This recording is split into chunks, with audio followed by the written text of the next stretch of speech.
3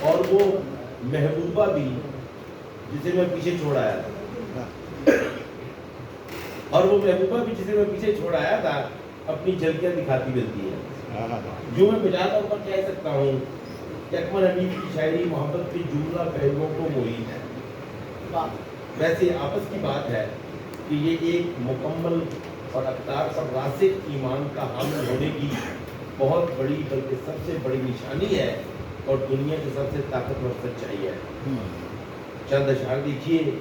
شامیں اداس ہیں میری، دن بھی اداس ہیں، موسم کسی کے ہجر کا دل میں ٹھہر گیا. اپنے بارے میں غور کرنے کو دستیاب ایک پل نہیں ہوتا. اپنے بارے میں غور کرنے کو دستیاب ایک پل نہیں ہوتا. سامنے جب بھی کوئی اس کی نشانی آئی، ریتہ چشم کے پانی میں روانی آئی. عشق پہلا ہی آخری ہوگا، دوسرا تیسرا نہیں کرنا.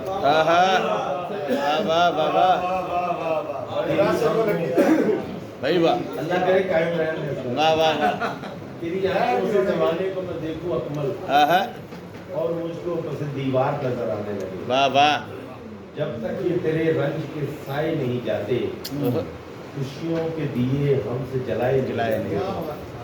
کل شب کسی کی یاد میں رویا میں اس قدر، پھر مجھ سے کوئی خواب میں آ کر لپٹ گیا. رت جگہ رائے گا نہیں جاتی، رات بھر چاند دیکھتا ہے مجھے. اکمل حنیف کا شعری سفر پوری آب و تاب سے جاری ہے. ان کے ہاں شعری وقوع دیکھنے لائق ہے. ان کے اشعار تاریخوں کی طرف مائل کرتے ہیں، اور مجھے پورا یقین ہے کہ گزرتے وقت کے ساتھ ان کے تجربات و مشاہدات میں وسعت آئے گی. ان کی شعری عقائد مزید پختگی کے حامل ہوں گے. اپنے قاری سے ان کا رشتہ مزید مضبوط ہوگا. شکریہ.